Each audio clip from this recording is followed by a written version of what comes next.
कहानी की शुरुआत में हम एक बुजुर्ग कपल को देखते हैं जो इस वक्त एक पार्टी में जा रहे थे। रास्ते में उनका हर एक बात पे झगड़ा हो रहा था। जो भी टॉपिक उनके दिमाग में आता उस पर बहस छिड़ जाती। उनका ध्यान एक बार के लिए इतना भटक गया कि एक दूसरी गाड़ी से वो टकराने ही वाले थे। जब वो अपने बेटे के घर पहुंचे, लैरी ने जोआन के हाथ में लगी हुई बैंडेज को उसकी शर्ट से छुपा दिया और उसे याद दिलाया कि आज तुम्हें पूरे परिवार को कैंसर के बारे में बताना है। जोआन ने कहा कि मुझे बस एक दिन और चाहिए, क्योंकि वो आज की पार्टी को खराब नहीं करना चाहती थी। परिवार ने उनका बहुत प्यार से स्वागत किया। उनकी शादी को 65 साल हो चुके थे।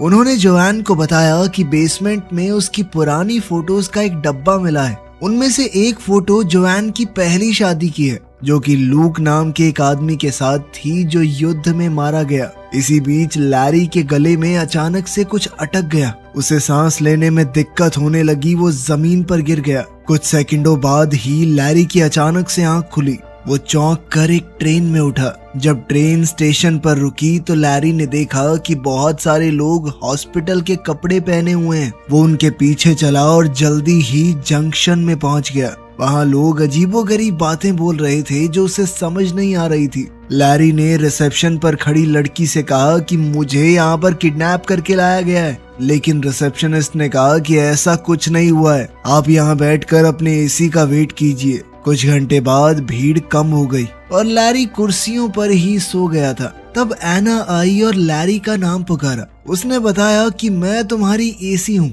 मतलब आफ्टर लाइफ कोऑर्डिनेटर। इसका मतलब साफ था कि लैरी मर चुका है और अब एना का काम है उसे सही जगह पर पहुंचाना। लैरी अभी भी इस बात को समझ नहीं पा रहा था कि वो मर चुका है। तभी एना ने लैरी को शीशा दिखाया। लैरी ये देखकर हैरान हो गया कि वो फिर से जवान हो गया है। एना ने बताया कि जब लोग जंक्शन पहुंचते हैं तो उनका शरीर वो वाला रूप ले लेता है जब वो अपनी जिंदगी में सबसे ज्यादा खुश थे। जब एना उसे बिल्डिंग दिखा रही थी तो लैरी बार बार बोलने लगा कि मुझे अपनी पत्नी के पास जाना है। परेशान होकर एना ने उसे एक चमाट दिया ताकि वो रोना धोना बंद करे। मरने के बाद भी रो रहा है, तू पागल है क्या? उसने ये भी बताया कि ये कोई स्वर्ग या नर्क नहीं है, ये बस थोड़े दिन का स्टॉप है जिसे तुम बदल नहीं सकते। एक बार चुन लिया तो चुन लिया।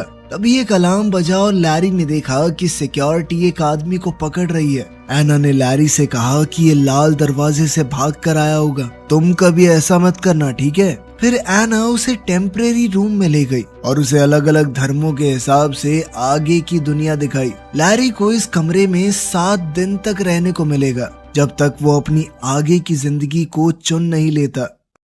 अलमारी में उसके मनपसंद कपड़े रखे हुए थे।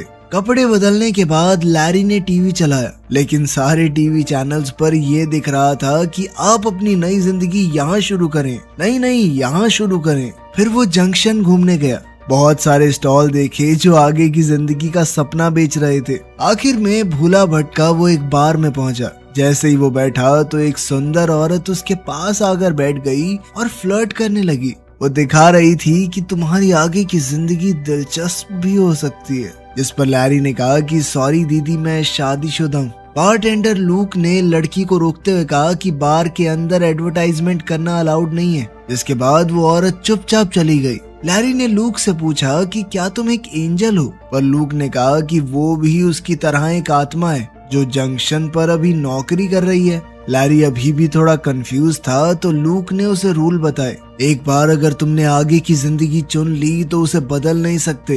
दूसरी किसी जिंदगी में जाना भी अलाउड नहीं है। अगर कोई भी रूल तोड़ा, ज्यादा दिन यहाँ रुक गए या फिर अपनी जिंदगी बदलने की कोशिश की तो तुम्हें वॉइड में डाल दिया जाएगा। वॉइड एक ऐसी जगह है जहाँ पर सिर्फ अंधेरा होता है, हमेशा के लिए। उनके बीच अच्छी बातचीत हो गई तो लैरी ने लूक को बताया कि यार मेरी पत्नी को कैंसर है, मैंने वादा किया था कि उसका ख्याल रखूंगा। अब बुरा लग रहा है कि उससे पहले ही यहाँ पर आ गया। फिर 1-2 गटकाने के बाद लैरी अपने कमरे में जाकर सो गया। अगली सुबह एना ने बेड पर चढ़कर लैरी को उठाया। बेचारा लैरी चौंक कर उठा। खैर फिर वो एना से पूछने लगा कि लोग यहाँ पर नौकरी क्यों कर रहे हैं। एना ने कहा कि कुछ लोग ये मान ही नहीं पाते कि वो मर चुके हैं। कुछ अपने परिवार या जिनसे भी वो प्यार करते हैं उनका वेट कर रहे हैं कि वो भी एक बार मरने के बाद यहाँ आ जाएं तो फिर चले जाएंगे एक जगह पर। और सबसे ज्यादा बुरा तो उनके साथ हो रहा है जो चुन ही नहीं पाते। लैरी ने पूछा कि मेरी पत्नी का क्या हाल है, जोआन वो भी जल्दी मरती होगी है ना? लेकिन एना ने कहा कि ये इन्फॉर्मेशन अभी नहीं मिल सकती। लैरी ने फैसला किया कि वो जोआन का इंतजार करेगा। एना ने कहा कि देखो 7 दिन का स्टे तो फ्री है, उसके बाद तुम्हें भी काम करना पड़ेगा अगर रुकना है यहाँ पे, और साथ ही बेसमेंट में शिफ्ट होना पड़ेगा। कुछ दिन निकल गए लेकिन जोआन का कोई अता पता नहीं चला। एना ने कहा कि तुम श्योर हो इसमें कई महीने भी लग सकते हैं, ऐसा भी तो हो सकता है उसका कैंसर ठीक हो गया हो। इसके बाद लैरी ने फैसला किया कि वो एक प्यारा सा घर बसाएगा जोआन की याद में, ताकि जब भी वो आए तो सब कुछ एकदम तैयार हो। उस रात लैरी ने अपनी पत्नी के लिए एक चिट्ठी लिखी। उसी वक्त कैंसर से जोआन मर गई और वो भी ट्रेन में उठी। अगली सुबह एना लैरी को उसकी नई जिंदगी की तरफ ले जा रही थी। लैरी ने एना को चिट्ठी देकर कहा कि जोआन को दे देना, लेकिन एना ने कहा कि ये रूल्स के खिलाफ है, अगर हो पाया तो कर दूंगी, पक्का नहीं कह सकती। लैरी अब स्टेशन की तरफ गया जबकि जोआन ट्रेन से उतर रही थी। एस्केलेटर पर लैरी ने अपनी पत्नी को देखा, लेकिन जोआन ने उस पर ध्यान नहीं दिया। बेचैन होकर बेचारा लैरी भी वापस हो लिया। वहाँ जोआन शीशे में अपना जवान चेहरा देख रही थी। दोनों मिले और प्यार से गले लगे। जोआन पहले ही समझ गई थी कि वो मर चुकी है। उसने लैरी को डांटना शुरू कर दिया कि इस तरह से कौन मरता है, बेवकूफ हो गया, ध्यान से नहीं खा सकते। तभी वहाँ रायन आया जो कि जोआन का आफ्टर लाइफ कोऑर्डिनेटर है। वो जोआन को लैरी से अलग करके उसके पहले पति लूक के पास ले गया, जो बेचारा 67 साल से उसका इंतजार कर रहा था। जोआन लूक को देखकर बहुत इमोशनल हो गई। तभी लैरी बीच में कूद पड़ा। अरे कुछ नहीं होता, लोग मर जाते हैं यार, नॉर्मल चीज है, चलो बेबी अपनी दुनिया में चलते हैं, नई मैंने चुनी आपके लिए। लेकिन जोआन को समझ नहीं आ रहा था कि ये हो क्या रहा है। जल्द ही उसे पता चला कि उसे दोनों में से एक पति चुनना पड़ेगा, जिसके साथ वो अपनी मनचाही जिंदगी बसा सकती है। तभी रायन सभी रूल्स समझाते हुए उसे कमरे में ले गया। कपड़े बदलने के बाद अब रायन जोआन को उसके ऑप्शन समझा रहा था। तभी लूक वहाँ पर आया। डर के मारे कि उसे दोनों में से एक को चुनना होगा, जोआन ने दरवाजा ही बंद कर दिया। रायन का तो कहना था कि लूक बहुत अच्छा है, वो 67 साल से तुम्हारा यहाँ पर इंतजार कर रहा है। उधर लैरी एना के सामने गुस्सा निकाल रहा था। एना ने बताया कि मेरा और जो रायन है ना, मतलब जोआन का एसी, हम पहले रिलेशनशिप में थे, हमारी लड़ाई हो रखी है ना, तो वो जान के भी तुम्हारे अगेंस्ट बोल रहा होगा। लेकिन लैरी कहने लगा कि मेरी और जोआन की शादी 65 साल की है, इतने साल तो वो लुक्खा लूक जिंदा भी नहीं रह पाया, हमारे साथ बच्चे हुए पूरी जिंदगी बिताई है हमने। उधर जोआन और लूक जंक्शन में वॉक पर गए। वो दोनों थोड़ा अजीब सा महसूस कर रहे थे। अचानक 2 गार्ड्स एक आदमी को पकड़ने के लिए भागे जो अपनी चुनी हुई जिंदगी से भाग रहा था। एक गार्ड ने लूक को हाय कहा और तुरंत जोआन को पहचान लिया, ये कहकर कि आखिरकार आप पहुंच ही गई यहाँ पर। ये सुनकर जोआन को बहुत अच्छा लगा, क्योंकि इसका मतलब साफ था कि लूक उसके बारे में बात करता है। गार्ड्स के जाने के बाद लूक ने जोआन को रूल समझाए और साथ ही अपने प्यार का इजहार कर दिया। उसने कहा कि मैं हर दिन तुम्हारे बारे में सोचता था। वो प्यारी बातें बोलता रहा और उसे किस करने की कोशिश की, लेकिन जोआन पीछे हट गई क्योंकि उसे अजीब लग रहा था। उसने कहा कि मुझे सोचने के लिए थोड़ा वक्त चाहिए, और फिर जल्दी से वहां से भाग गई। कुछ ही मिनटों बाद लैरी जोआन के कमरे में घुस गया, बहुत सारे आगे की जिंदगी के ऑप्शन लेकर। जोआन घबरा गई और लैरी पर चिल्लाने लगी। उसने उसे भी वही जवाब दिया कि मुझे अभी थोड़ा वक्त चाहिए सोचने के लिए। वो कहने लगी कि पिछले कुछ दिन मेरे बहुत भारी थे, तुम्हारी मौत के बाद पता है मेरी बेस्ट फ्रेंड की भी मौत हो गई। इस बात से लैरी थोड़ा खुश हुआ, क्योंकि वो वैसे भी उसे खास पसंद नहीं थी। लैरी को याद आया कि स्क्वाट करने से जोआन हमेशा शांत हो जाती थी। बुजुर्ग होने के बाद से जोआन स्क्वाट नहीं कर पा रही थी, इसीलिए अब जवान होकर दोबारा से शरीर में ताकत महसूस करके उसे बहुत अच्छा लगा। उधर लैरी फिर से कुछ खा रहा था और उसका गले में दोबारा से खाना अटक गया। इस बात से जोआन अचानक घबरा गई, लेकिन लैरी हंसने लगा कि मर तो चुका हूँ, मजाक कर रहा था मैं बस। इसके बाद लैरी आराम से बेड पे लेट के रिलैक्स करने लगा, लेकिन जोआन ने उसे लात मार के बाहर निकाल दिया, जिसके बाद उस बेचारे को अपने बेसमेंट वाले कमरे में जाना पड़ा। लेकिन वापस जाते हुए लैरी ने एक बोर्ड देखा जिसके ऊपर मरे हुए सिंगर डीन मार्टिन के शो का प्रमोशन था। जोआन को वो सिंगर बहुत ज्यादा पसंद है, इसलिए लैरी ने एना से शो अरेंज करने को कहा। जब लैरी अपने नए रूम में पहुंचा तो ये देखकर चौंक गया कि कितना छोटा कमरा दिया है उसे। अगली सुबह लैरी जोआन को वेटिंग एरिया में ले गया। वहाँ एना उस सिंगर को गाने के लिए ले आई और खुद पियानो बजा रही थी, लेकिन वो आदमी अजीबोगरीब बर्ताव करने लगा, सीढ़ियों से भी गिर गया। तब उन्हें समझ आया कि ये कोई असली डीन मार्टिन नहीं है, कोई बहरूपिया है, मरने के बाद भी नकल कर रहा है। कितना गंदा आदमी है ये। लूक तुरंत उसके पास आया, उसे खींचकर अपने साथ ले गया और एक मुक्का दे मारा। फिर रायन की मदद से लूक ने जोआन को फूल देने की कोशिश की, लेकिन लैरी ने फिर से बीच में बोलना शुरू कर दिया, ये चीटिंग है, फूल फाल कैसे दे रहा तू, मैं दे रहा हूँ कोई गिफ्ट। दोनों आदमी फिर से झगड़ा करने लगे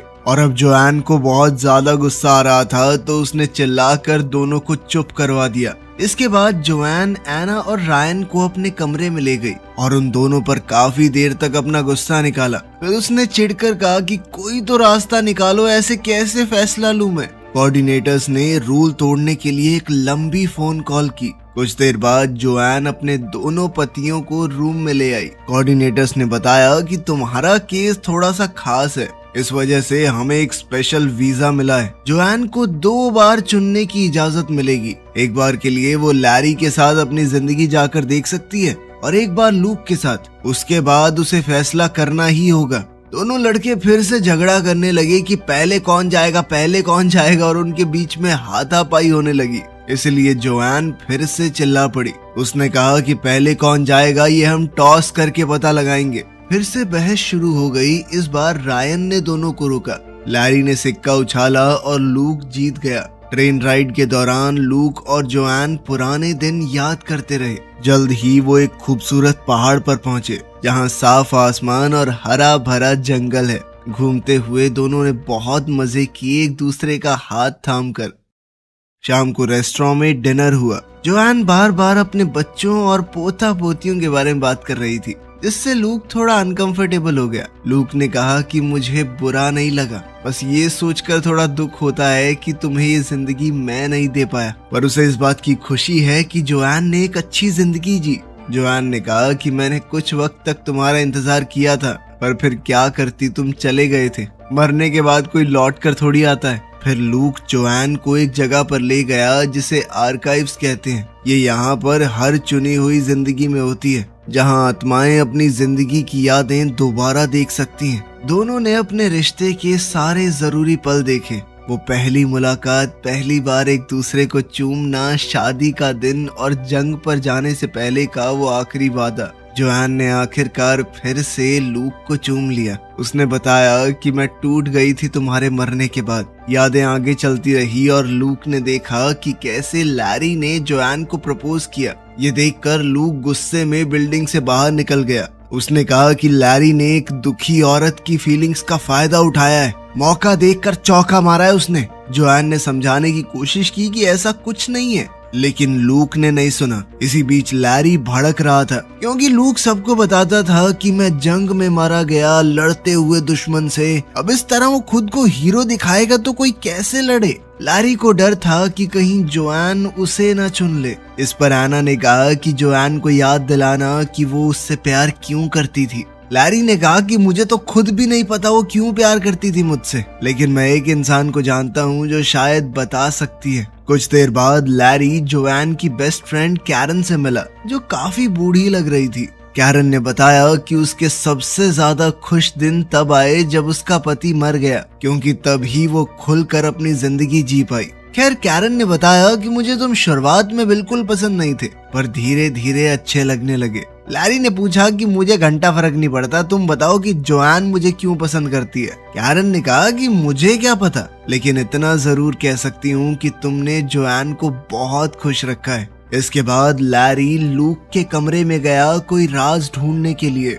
दीवारों पर निशान है जो दिखाते हैं कि लूक अपनी मौत के बाद हर एक दिन गिन रहा था। और अपनी किताब में वो जोआन की ड्राइंग्स बना रहा था। तभी लूक वहां आ गया और लैरी पर चिल्लाने लगा कि तूने जोआन के साथ गलत किया है। जब वो दुखी थी तो तूने मौके पर चौका मारा है। दोनों बेकार सी लड़ाई में उलझ गए। इसी धक्का मुक्की में लैरी का लेटर उसकी जेब से गिर गया। अब लूक कहने लगा कि जहां पर तुमने प्रपोज किया उस जगह को मैं और जोआन अपनी खास जगह मानते थे, तो सीधी सी बात है जोआन वहां पर मेरे जाने के बाद अकेला महसूस करेगी। तूने उसी चीज का फायदा उठा के पटा लिया उसे। अगले दिन लैरी जोआन को एक दूसरी जिंदगी दिखाने बीच पर ले गया। वो जिंदगी काफी पॉपुलर थी तो बहुत सारे लोग थे वहां पर। वो दोनों बातें करने लगे और एक दूसरे को चूमने ही वाले थे कि तभी एक लड़के ने बॉल से लैरी को मार दिया और फिर मूड खराब करने के लिए कहने लगा तुम्हें पता है मैं कैसे मरा। खैर बाद में दोनों समुद्र में अपनी बोट लेकर गए। लैरी ने जोआन से माफी मांगी कि तुम्हारी मौत के वक्त में साथ नहीं था। साथ ही वो इस तरह की बातें मारने लगा कि हमारे बच्चे हमें साथ देखते तो कितने खुश होते। इस पर जोआन कहने लगी कि तू मेरा दिमाग बदलने की कोशिश कर रहा है ना, चालाक कहीं के, बच्चों की बात किसको बता रहा है। और उनके बीच में फिर से झगड़ा हो गया। अब जोआन कहने लगी कि तुम समझ नहीं पा रहे मेरी सिचुएशन। मैंने अलग अलग वक्त पर तुम दोनों से ही प्यार किया है। तुम दोनों के साथ सारी जिंदगी रहने की कसमें खाई हैं। इस पर लैरी कहने लगा कि अगर मैं लूक की जगह होता तो मैं भी तुम्हारा इंतजार करता। वापस आकर जोआन ने लैरी के साथ अपनी बीती यादें देखना चाहा, पर लैरी ने मना कर दिया। उसका कहना था कि यादों में इंसान खुद को खो सकता है। वो जोआन को इससे बचाना चाहता था। जोआन को लगा कि लैरी डर रहा है कि पता नहीं क्या निकल आएगा। खैर दोनों किनारे पर बैठकर अपनी पहली डेट की बात करने लगे। लैरी ने कहा कि मैं बस तुम्हें हमेशा एक बेहतर जिंदगी देना चाहता था। उधर जंक्शन में लूक को लैरी का वो लेटर मिल गया। उधर जोआन और लैरी अपनी डेट से वापस आए, एक दूसरे को चूमा तो लैरी ने कहा कि मुझे फर्क नहीं पड़ता हम कहाँ पर जाते हैं, बस साथ होने चाहिए। तभी लूक ने लैरी का वो लेटर जोआन को दे दिया। ये पढ़कर जोआन को पता चला कि लैरी तो लगभग चला गया था, बस उसने जाते वक्त उसे देख लिया तो रुक गया। फिर उनके बीच एक और झगड़ा शुरू हो गया। जोआन ने लैरी को सेल्फिश कहकर पुकारा। इस पर लैरी ने कहा तो मैं भी तो तेरी सेकंड चॉइस था, और ये लुक्खा लूक, इसने भी बहुत सारी आत्माओं के साथ गुलू गुलू किए। इस पर लूक गुस्से में चिल्लाया कि 67 सालों में 2-4 आत्माओं के साथ गुलू गुलू कर ली तो क्या हुआ, इंतजार तो मैं जोआन का ही कर रहा था ना, आखिर आत्मा की भी कोई नीड्स होती हैं। अब दोनों कहने लगे कि एक बार चुन लो, बस हमें नहीं पता। लेकिन अभी जोआन को और वक्त चाहिए था, इसलिए कोऑर्डिनेटर्स दोनों आत्माओं को वहां से ले गए। कैरन थोड़ी देर बाद जोआन के पास एक ड्रिंक लेकर आई और तब जोआन फूट फूट कर रोने लगी। कैरन ने उसे संभाला और उसका ध्यान भटकाने के लिए अलग अलग फन बूथ्स पर लेकर गई। जोआन शराब पीते हुए अपनी हालत बताती रही। तब कैरन ने उसे याद दिलाया कि तुम मर चुकी हो। याद है शादी के बाद क्या बोलते हैं कि मैं तुम्हारा साथ दूंगी जब तक मौत हमें जुदा न कर दे। मौत ने जुदा कर तो दिया, इतना क्या सोच रही है, अपने हिसाब से जी अपनी जिंदगी को। उधर बार में लैरी और लूक भी काफी ज्यादा पी रहे थे। 4-4 पैग लगाने के बाद उन दोनों के बीच में भी बॉन्ड बनने लगा। वो एक दूसरे की तारीफ करते हुए कहने लगी कि वो लड़की हमारे लायक नहीं है भाई, हम दोनों बहुत बढ़िया इंसान हैं यार। अगली सुबह जोआन हैंगओवर में पड़ी थी, लेकिन उसने फैसला बना लिया था। उसने अपने दोनों पतियों को बुलाया और कहा कि मैं बहुत खुशकिस्मत हूँ कि तुम दोनों के साथ जिंदगी बिता पाई, लेकिन अब मैं एक को चुनकर दूसरे के लिए बुरी नहीं बन सकती। मुझे हमेशा गिल्ट महसूस होता रहेगा, इसीलिए मैं तुम दोनों को ही नहीं चुनूंगी। मैं अपनी बढ़िया जिंदगी जी रही हूँ, तुम अपनी जियो। बाद में जोआन तैयार हुई और फैसला किया कि वो कैरन के साथ अपनी आगे की जिंदगी बिताएगी। दोनों दोस्त मजे करेंगे। उधर लैरी ने लूक को बताया कि तुम सही थे, मैंने उस जगह पर इसलिए प्रपोज किया था क्योंकि मैं तुम्हारी यादें जोआन के दिमाग से निकाल देना चाहता था। मर भी शायद इसलिए गया क्योंकि तुम्हारी शादी की पिक्चर देख ली थी। इस पर लूक ने भी जवाब दिया कि तूने जोआन के साथ जो जिंदगी जी है उससे मुझे भी बहुत जलन होती है। फिर लैरी को याद आया कि उन सब का शरीर वैसा दिखता है जैसे वो अपनी जिंदगी के सबसे खूबसूरत पलों में दिखते थे। लूक बिल्कुल वैसा दिखता है जब जोआन उससे शादी करने को मान गई थी। लैरी वैसा दिखता है जब जोआन उसके दूसरे बच्चे के साथ प्रेग्नेंट थी। ये सोचकर लैरी को अचानक से कुछ समझ आया। वो भागकर जोआन के पास गया। स्टेशन पर लैरी ने जोआन को ट्रेन में ढूंढ लिया और उससे कहा कि एक आखिरी बार बात करने के लिए नीचे आ जाओ। उसने कहा कि तुम्हारे बाल लंबे हैं, हमारी शादी के दौरान तुम्हारे बाल छोटे थे। इसका मतलब ये है कि तुम लूक के साथ जब थी तो वो तुम्हारी जिंदगी के सबसे खूबसूरत पल थे। तुम उसे चुनो ना, हमेशा खुश रहो। पहले तो जोआन ने मना किया, लेकिन लैरी ने कहा कि यही सही है। दोनों रोते हुए एक दूसरे से आखिरी बार गले लगे। कुछ समय बाद लूक और जोआन अपनी आगे की जिंदगी के लिए ट्रेन में जा रहे थे। लैरी जंक्शन में घूम रहा था क्योंकि वो नहीं जानता उसे कहाँ जाना है। तब उसने देखा कि एना और रायन वापस साथ आ गए हैं और उसे उनके लिए खुशी हुई। उधर लूक और जोआन ने अपनी नई जिंदगी शुरू की। वो एक दूसरे के साथ खुशी खुशी रहने लगे। लेकिन समय के साथ जोआन को डाउट होने लगा। वो अपनी पिछली यादें देखने गई और लैरी से पहली मुलाकात वाली मेमोरी देखी। अगले कुछ दिनों तक लूक जोआन को अलग अलग एक्टिविटीज पर ले गया, लेकिन जोआन को कुछ भी अच्छा नहीं लग रहा था। हर रात वो आर्काइव्स में जाकर लैरी के साथ अपनी जिंदगी को देखती। क्लर्क ने कहा कि इतना ज्यादा यादों में रहना सही नहीं होता, आगे बढ़ना जरूरी है। एक रात लूक ने कहा कि कितनी परफेक्ट जिंदगी है ये, लेकिन जोआन के पास कोई जवाब नहीं था। अगली सुबह लूक फिर से किसी हाइक पर जाना चाहता था, लेकिन अब जोआन टूट गई। उसने कहा कि उसने लूक को चुनकर गलती की। इस पर लूक गुस्सा हो गया और चिल्लाने लगा। जोआन ने समझाया कि मैं तुम्हारे साथ सबसे ज्यादा खुश थी, क्योंकि वो जवानी का प्यार था। ना घर के किराए की टेंशन, ना नौकरी की, ना बच्चों की। लेकिन प्यार सिर्फ अच्छे पल नहीं होते, उसमें अच्छी बुरी यादें सब होती हैं। उसने कहा कि तुम 67 साल पुरानी जोआन से प्यार करते हो, लेकिन मैं अब बदल चुकी हूँ। जोआन ने फैसला किया कि वो वापस जाने की कोशिश करेगी, चाहे पकड़ी ही क्यों ना जाए।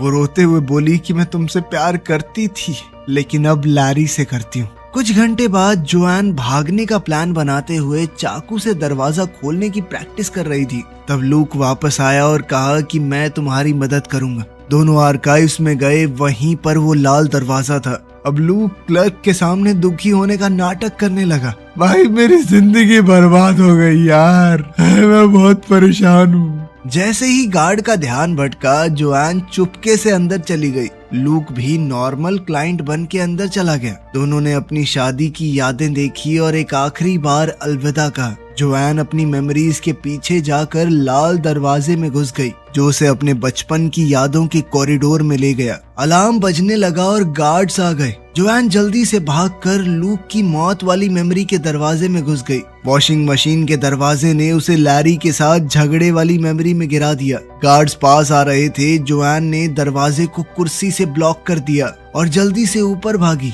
जहां उसे अपना पुराना वर्जन दिखाई दिया। बूढ़ी जोआन ने मरते हुए भी लैरी का नाम लिया, जबकि हमारी जवान जोआन बेड के नीचे छुपने की कोशिश करने लगी। गार्ड्स उसके पीछे थे, लेकिन जोआन अब रेंगती हुई ट्रेन ट्रैक्स पर पहुंच गई। टनल से होते हुए वो जंक्शन में वापस पहुंच गई। रिसेप्शन पर वो लैरी के बारे में पूछ रही थी, लेकिन उसी वक्त उसका वांटेड नोटिस आ गया, जिसके बाद उसे दोबारा से भागना पड़ा। बूथ एरिया में वो रायन और एना से टकरा गई। उन्होंने उसे छुपा दिया और गार्ड्स को गलत डायरेक्शन बता दी। जोआन ने पूछा कि लैरी की आगे की जिंदगी कहाँ है, और कोऑर्डिनेटर्स ने जो जवाब दिया उससे वो हैरान रह गई। लैरी को तो जोआन के बिना कोई जिंदगी चाहिए ही नहीं थी। अब वो भागकर जल्दी से लैरी के पास पहुंची, जो बारटेंडर का काम कर रहा था। दोनों ने एक एक पैग लगाया, जिसके बाद जोआन ने लैरी से कहा कि तुम मेरे साथ चलो, लेकिन मैं पहले ही बता दूं कि मैं रूल तोड़कर यहाँ पर आई हूँ, मेरे साथ फंस सकते हो। लेकिन लैरी ने बिना सोचे समझे हाँ कह दिया। कुछ पलों बाद उन दोनों ने एक ऐसी जिंदगी चुनी जो बिल्कुल उनके शादी वाले घर जैसी है, जिस मोहल्ले में उन्होंने अपनी पूरी जिंदगी बिताई थी। वीडियो पसंद आई तो लाइक कर देना, चैनल को सब्सक्राइब कर लेना। मिलते हैं अगली वीडियो में।